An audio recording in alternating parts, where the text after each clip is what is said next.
দরজা খুলে গেল।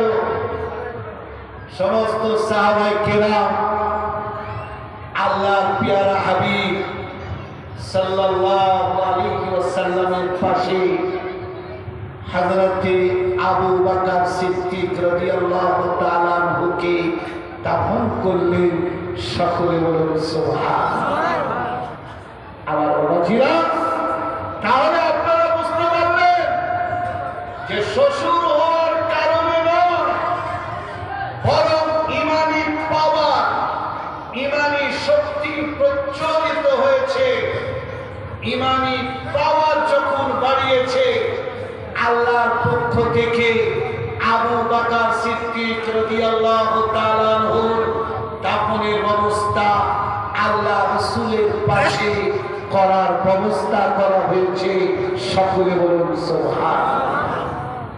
আপনারা কি ভাবছেন যে আমরা মুসলমান হব, কলেমা পড়ব,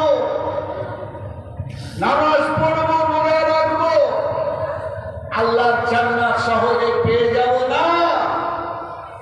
আল্লাহ রাব্বুল আলামিন কোরআন শরীফে জানিয়েছেন, ও পৃথিবীর মুসলমান, শুধু ঈমান নিয়ে আসলে জান্নাত পাওয়া যাবে না, ধ্বংসের হাত থেকে বাঁচা যাবে না, ক্ষতির হাত থেকে বাঁচা যাবে না। যদি পৃথিবীর শান্তি পেতে চাও, পরকালের শান্তি পেতে চাও, তার প্রথম ধাপ হলো ঈমান। সকলে বলুন সুবহানাল্লাহ।